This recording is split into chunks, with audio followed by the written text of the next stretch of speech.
Welcome to Chillin' 101. We hope this video helps. You start by verifying iMovie is up to date and your clips are imported. This avoids format hiccups.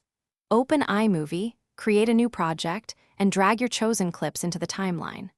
Once done, trim the ends and arrange clips to the exact order you want repeated. You want seamless boundaries.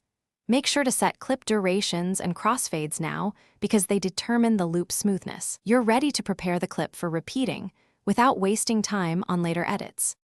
You duplicate your trimmed sequence by selecting it and pressing Command+C, then Command+V, placing each copy directly after the previous one. Do this repeatedly until you reach the target runtime. Use a short crossfade or a one-frame cut to hide visual jumps.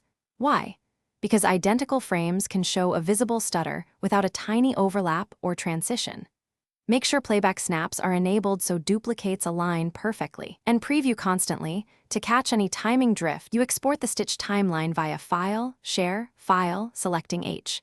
264 or HEVC for compatibility. Pick the same frame rate and resolution as your source to avoid judder. Once exported, play the file in QuickTime and enable loop playback from the View menu so it repeats indefinitely. This mirrors most playback scenarios. If you see a visible jump at the seam, reopen the project and adjust the overlap or transition. If problems persist, export a short lossless clip to isolate editing versus encoding issues. Thanks for watching. Consider subscribing if we helped you.